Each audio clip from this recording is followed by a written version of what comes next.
नमस्कार, चलिए स्टार्ट करते हैं आज का वीडियो। आज का वीडियो हमारा है भारतीय राज्य व्यवस्था का। ये है भाग 18।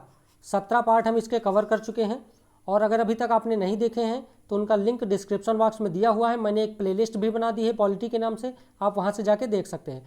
और इस तरह का आपको लोगो दिख रहा होगा, सब्सक्राइब का बटन दिख रहा होगा, उसको जरूर प्रेस कर दीजिएगा, जो ये रेड कलर का बटन है।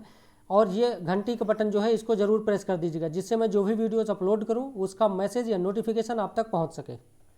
चलिए देख लेते हैं आज के वीडियो में क्या कवर करेंगे। ये राष्ट्रपति का पार्ट 2 वीडियो आप समझ सकते हैं, क्योंकि इसके पहले वाला जो वीडियो था वो हम राष्ट्रपति का एक वीडियो डाल चुके हैं और उसमें हमने सारी चीज़ें कवर कर दी। इसमें सिर्फ शक्तियों के बारे में ये वीडियो है और बहुत इंपॉर्टेंट है। ये बहुत से क्वेश्चन यहाँ से आते हैं। तो देखिए, राष्ट्रपति की शक्तियाँ और कर्तव्य। कार्यकारी शक्तियाँ, विधायी शक्तियाँ, इसमें अध्यादेश जारी करने की शक्ति, वित्तीय शक्तियाँ, न्यायिक शक्तियाँ, कूटनीतिक शक्तियाँ, आपातकालीन शक्तियाँ और वीटो शक्तियाँ। ठीक है, तो इनको सबको हम आज डिटेल में यहाँ कवर करेंगे। ये हमारा चैनल है सिविल सर्विसेज विद आलोक। अगर अभी तक आपने इसको सब्सक्राइब नहीं किया तो जरूर कर दें, नोटिफिकेशन बेल भी है अवश्य प्रेस कर दें। देखिए, कार्यकारी शक्तियाँ हम देख लेते हैं। राष्ट्रपति की कार्यकारी शक्तियाँ कौन कौन सी हैं? तो भारत सरकार, केंद्र सरकार जिसे बोलते हैं, भारत सरकार के सभी कार्य राष्ट्रपति के नाम पर ही किए जाते हैं। ये है उसकी कार्यकारी शक्ति। प्रधानमंत्री और अन्य सभी मंत्रियों की नियुक्ति कौन करता है? राष्ट्रपति करते हैं। महान्यायवादी के वेतन भत्ते आदि का निर्धारण राष्ट्रपति करते हैं। महान्यायवादी की नियुक्ति भी राष्ट्रपति करते हैं। CAG, इलेक्शन कमीशन, संघ लोक सेवा आयोग यूपीएससी के अध्यक्ष और इसके सदस्यों की नियुक्ति, फाइनेंस कमीशन, वित्त आयोग के अध्यक्ष और उसके सदस्यों की नियुक्ति, और राज्यपाल, गवर्नर, इन सभी की नियुक्ति राष्ट्रपति के द्वारा की जाती है। अब देखिए, हम आपको डिटेल में समझा रहे हैं, एक कहानी की जैसे, मैं कुछ छोड़ नहीं रहा हूँ, तो डिटेल में समझा रहा हूँ मैं। यहीं से आप पिक कर लीजिए कि कौन कौन से कहाँ से फैक्ट बन सकते हैं। इसी में फैक्ट भी इंक्लूड रहते हैं। जैसे यहीं से क्वेश्चन आ जाएगा, महान्यायवादी की नियुक्ति कौन करता है, या CAG की नियुक्ति कौन करता है, या यूपीएससी के अध्यक्ष सदस्यों की नियुक्ति कौन करता है। तो ये वन लाइनर हो गए, फैक्ट हो गए। डायरेक्ट फैक्ट आप पढ़ेंगे तो आपको समझ में नहीं आएगा, वो रटने जैसा होगा और वो आप आसानी से भूल जाएंगे। तो इस तरह से आपको पढ़ने में क्या रहेगा, आपको चीज़ें याद रहेंगी। प्रधानमंत्री से जानकारी प्राप्त करने का अधिकार है राष्ट्रपति को, उसकी कार्यकारी शक्ति है। ये हमने लास्ट वीडियो में भी देखा था। SC ST OBC आयोग, इनकी नियुक्ति भी राष्ट्रपति द्वारा की जाती है। अंतर्राज्यीय परिषद का गठन भी राष्ट्रपति के द्वारा किया जाता है। संघ राज्य क्षेत्र जो यूनियन टेरिटरीज हैं उनका प्रशासन राष्ट्रपति के द्वारा किया जाता है। प्रशासक नियुक्त करता है राष्ट्रपति वहाँ पे, या कहीं पर राज्यपाल नियुक्त करता है। अनुसूचित क्षेत्र घोषित करना, किसी भी क्षेत्र को अनुसूचित क्षेत्र घोषित करने का अधिकार राष्ट्रपति को ही है। और अनुसूचित जनजाति क्षेत्र में प्रशासन की शक्तियां भी राष्ट्रपति के पास हैं। राष्ट्रपति की विधायी शक्तियां, संसद की बैठक बुलाना और संसद को स्थगित करना। जब संसद का सत्र समाप्त हो जाता है तो उसे स्थगन बोलते हैं। ठीक है, अभी संसद के सत्र के बीच में जो स्थगन होता है, जब वहाँ पे हंगामा होने लगता है, तो वो लोकसभा अध्यक्ष करता है। वो कुछ समय के लिए होता है। जब संसद का सत्र समाप्त हो जाता है तब राष्ट्रपति उस सदन के स्थगन की अधिसूचना जारी करते हैं। तो संसद की बैठक बुलाना, आहूत करना इसे बोलते हैं, और स्थगित करना। लोकसभा का विघटन राष्ट्रपति कर सकते हैं, विधायी शक्ति है। ये संसद की संयुक्त अधिवेशन बुलाना। ठीक है, जब लोकसभा और राज्यसभा में किसी प्रकार का किसी विधेयक को लेकर कोई गतिरोध हो तब उनकी संयुक्त बैठक बुला सकते हैं। और ये हमने पढ़ाया है कि किस विधेयक पर गतिरोध हो सकता है, किस विधेयक पर संयुक्त बैठक बुलाई जा सकती है और किस विधेयक पर संयुक्त बैठक नहीं बुलाई जा सकती। और बाकी इसको आगे डिटेल में हम जब संसद वाला टॉपिक पढ़ेंगे, जब संसद कवर करेंगे, तो वहाँ हम विधेयक के बारे में एक एक चीज़ बताएंगे कि किन किन विधेयकों पर संसद की संयुक्त बैठक बुलाई जा सकती है और किन विधेयकों पर नहीं बुलाई जा सकती। प्रत्येक नए चुनाव के बाद और प्रत्येक वर्ष संसद के प्रथम अधिवेशन को संबोधित करना। प्रत्येक नए चुनाव के बाद संसद का जो अधिवेशन होता है उसको राष्ट्रपति संबोधित करता है। और प्रत्येक वर्ष संसद का जो प्रथम अधिवेशन होता है, जो जिसे हम बजट सत्र बोलते हैं, उसे भी राष्ट्रपति, उसका पहला जो अधिवेशन है उसे राष्ट्रपति संबोधित करता है। लोकसभा के अध्यक्ष और उपाध्यक्ष का पद रिक्त हो जाए अगर, तो उस स्थिति में किसी भी अन्य सदस्य को अध्यक्ष बनाने का अधिकार राष्ट्रपति को है। राज्यसभा में 12 सदस्यों का नामांकन, मतलब मनोनीत करता है, इनका नॉमिनेट करता है। तो राज्यसभा में 12 सदस्यों को मनोनीत करेगा और वो 12 सदस्य होंगे साहित्य, विज्ञान, कला या समाज सेवा, इन क्षेत्रों से होंगे। लोकसभा में 2 एंग्लो इंडियन, आंग्ल भारतीय समुदायों को ये मनोनीत करता है। ठीक है, राज्यसभा में 12 और लोकसभा में 2 सदस्य। संसद सदस्य के निरर्हता अयोग्यता समझ लीजिए, अयोग्यता से संबंध में अगर कोई प्रश्न उठता है तो वो निर्वाचन आयोग से सलाह ले सकता है। कुछ विधेयकों का राष्ट्रपति की पूर्व सहमति के बाद ही प्रस्तुत किया जाना। कुछ विधेयक ऐसे हैं जिनको आप संसद में लाना चाहते तो पहले राष्ट्रपति से अनुमति लीजिए तब संसद में लाइए। जैसे भारत की संचित निधि से अगर धन खर्च करने वाला कोई विधेयक है तो वो राष्ट्रपति की पहले अनुमति लीजिए। राज्यों के निर्माण या उनके परिवर्तन संबंधी कोई विधेयक है तो पहले राज्यों को पहले राष्ट्रपति की अनुमति लेना पड़ेगा, तब आप उसे संसद में ला सकते हैं। संसद के द्वारा पारित विधेयक पर स्वीकृति देना, सुरक्षित रखना या पुनर्विचार के लिए वापस करना। संसद के द्वारा जो विधेयक पारित किया जाता है वो अधिनियम तब बनता है जब राष्ट्रपति उस पर हस्ताक्षर कर देता है। जब राष्ट्रपति उसको स्वीकृति प्रदान कर देता है तब वो विधेयक अधिनियम बन जाता है, नहीं तो जब तक संसद में तब तक विधेयक कहलाता है। अध्यादेश जारी करने की शक्ति भी राष्ट्रपति के पास है। वित्तीय शक्तियाँ देख लेते हैं। धन विधेयक राष्ट्रपति की पूर्व अनुमति के बाद ही संसद में लाया जा सकता है, ठीक है, ये धन विधेयक है। बजट जो होता है उसको संसद के पटल पर राष्ट्रपति ही रखवाता है, भले वित्त मंत्री तैयार करवाता है लेकिन इसको संसद के पटल पर राष्ट्रपति रखवाता है।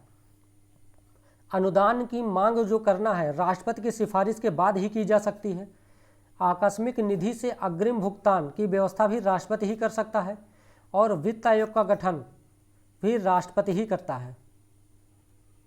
यहीं से फैक्ट हैं, ये फैक्ट हैं आपके। आकस्मिक निधि वाला एक फैक्ट हो गया, वित्त आयोग वाला दूसरा फैक्ट हो गया, ये तीसरा फैक्ट हो गया, ये चौथा फैक्ट हो गया, ये पांचवा, ये सारे आप फैक्ट की तरह से याद कर लीजिए इनको।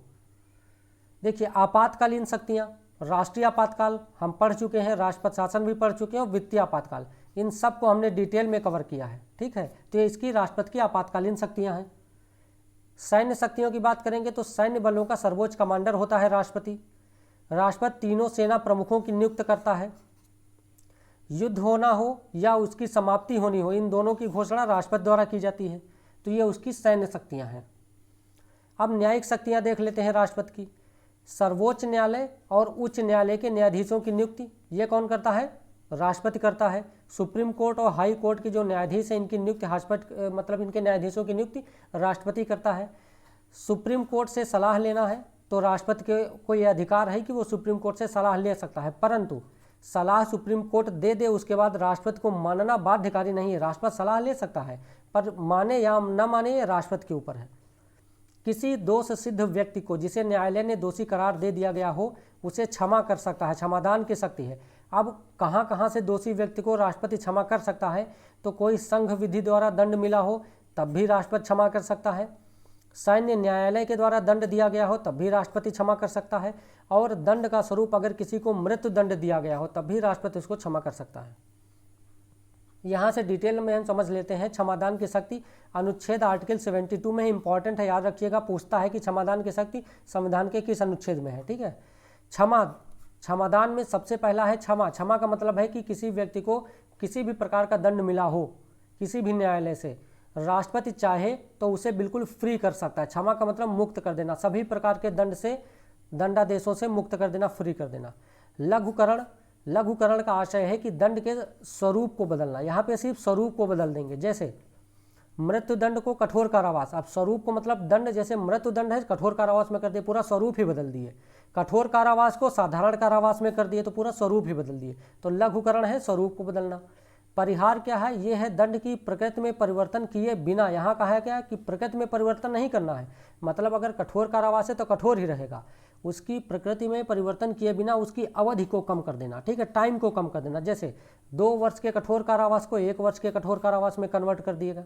या साधारण कारावास है, 5 वर्ष का साधारण कारावास है, उसको 3 वर्ष के साधारण कारावास, मतलब उसकी प्रकृति में परिवर्तन नहीं होगा, उसके सिर्फ अवधि में कम होगा। विराम क्या है? जो भी दोषी को दी गई सजा को किसी विशेष परिस्थिति में कम कर देना, जैसे शारीरिक अपंगता हो जाए किसी को या कोई गर्भावस्था की कंडीशन है तो इन विशेष परिस्थितियों में दोषी व्यक्ति की सजा को कम किया जा सकता है। प्रविलंबन क्या है? तो जैसे कि दंड पर अस्थायी रोक लगाना है।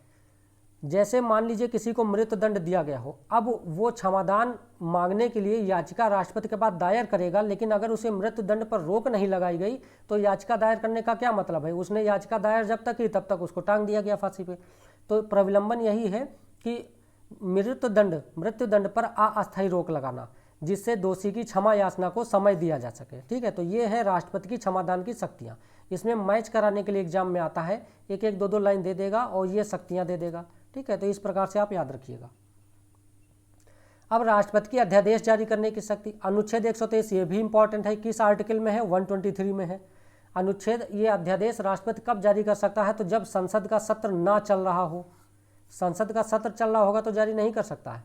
अब विधायिका की समानांतर शक्ति नहीं है। इसका आशय यह है, विधायिका का मतलब संसद जो विधान बनाती है, विधायिका की समानांतर शक्ति नहीं है। आशय मतलब अगर विधायिका चल रही है, संसद का सत्र चल रहा है, तो उसी के समानांतर राष्ट्रपति अध्यादेश जारी नहीं कर सकता, वो अध्यादेश मान्य नहीं होगा। यही है कि विधायिका की समानांतर शक्ति नहीं है जब विधायिका ना हो। अब मान लीजिए कि लोकसभा और राज्यसभा, विधायिका में दो हैं, लोकसभा और राज्यसभा। ये लोकसभा का सत्र तो चल रहा है लेकिन राज्यसभा का नहीं चल रहा है। लोकसभा विघटित है, मान लीजिए कि लोकसभा विघटित है और राज्यसभा का सत्र चल रहा है, तब भी अध्यादेश राष्ट्रपति जारी कर सकता है, क्योंकि कोई भी विधेयक, कोई भी अधिनियम तभी बनता है जब दोनों सदनों से पारित होता है। ठीक है, तो अगर कोई एक सदन का भी सत्र नहीं चल रहा है तब भी वो अध्यादेश जारी कर सकता है, और अगर दोनों सदनों का सत्र चल रहा है तब अध्यादेश जारी नहीं कर सकता। अब देखिए, राष्ट्रपति ने अध्यादेश जारी कर दिया, आपको लगता है कि असद्भाव है, मतलब उन्होंने मनमाने तरीके से जारी कर दिया है, तो असद्भाव के आधार पर आप इसे न्यायालय में चुनौती दे सकते हैं अध्यादेश को। अध्यादेश उन्हीं मुद्दों पर लाया जा सकता है जिन पर संसद को कानून बनाने का अधिकार है। ठीक है, संविधान संशोधन के लिए अध्यादेश नहीं लाया जा सकता। ये याद रखिएगा कि संविधान में संशोधन करने वाला अगर कोई विधेयक लाना है तो उसके लिए अध्यादेश नहीं लाया जा सकता।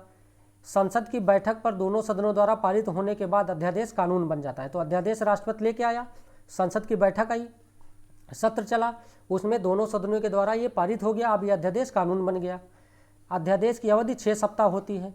तो दोनों सदनों, ये कहा गया है कि दोनों मतलब 2 बैठक होनी चाहिए कम से कम। जो संसद है, संसद की 2 बैठकों के मध्य 6 माह से अधिक का अंतर नहीं होना चाहिए, मतलब साल भर में कम से कम 2 बैठकें तो होनी ही चाहिए, 2 सत्र तो होने ही चाहिए। अब इस आधार पे आप देखेंगे तो एक जो अध्यादेश की मैक्सिमम अवधि है, जो अधिकतम इसका समय है वो कितना हो सकता है? 6 माह ये हो गया और प्लस 6 सप्ताह ये हो गया। ठीक है, तो ये भी एग्जाम में पूछा गया हुआ है कि मैक्सिमम अवधि कितनी है, तो 6 माह और 6 सप्ताह। ठीक है, अब देखिए बहुत इंपॉर्टेंट है राष्ट्रपति की वीटो शक्तियाँ। अनुच्छेद 111 में दिया गया है राष्ट्रपति की वीटो शक्तियाँ। राष्ट्रपति के पास 4 प्रकार की वीटो शक्तियाँ होती हैं। जैसे कि कोई विधेयक संसद से पारित होता है तो राष्ट्रपति उस पर 4 निर्णय ले सकता है। एक आत्यांतिक वीटो होता है, एक विशेषित, एक निलंबनकारी, एक पॉकेट। आत्यांतिक वीटो क्या है कि विधेयक पर राय सुरक्षित रख लेना, यह है आत्यांतिक वीटो। ठीक है, दूसरा है विशेषित वीटो, विधायिका द्वारा उच्च बहुमत, मतलब 2/3 बहुमत या कह सकते हैं विशेष बहुमत द्वारा निरस्त किया जा सकता है। भारत में इस प्रकार की वीटो शक्ति नहीं है, ये अमेरिका के राष्ट्रपति के पास है, यूएसए में है। ठीक है, तो भारत में एक आत्यांतिक वीटो है, एक निलंबनकारी, एक पॉकेट वीटो। अगर संसद के द्वारा कोई विधेयक पारित किया गया, ठीक है, राष्ट्रपति इस पर स्वीकृति दे देता है, तब कोई दिक्कत नहीं, तब तो वो वीटो की शक्ति का प्रयोग ही नहीं कर रहा है, तब तो स्वीकृत दे दिया, वो अधिनियम बन गया। स्वीकृत नहीं देने पे क्या होगा? ये 3 प्रकार की शक्तियाँ। वीटो का मतलब है कि राष्ट्रपति जब स्वीकृत नहीं देना चाहे तो 3 प्रकार से उसको वापस कर सकता है।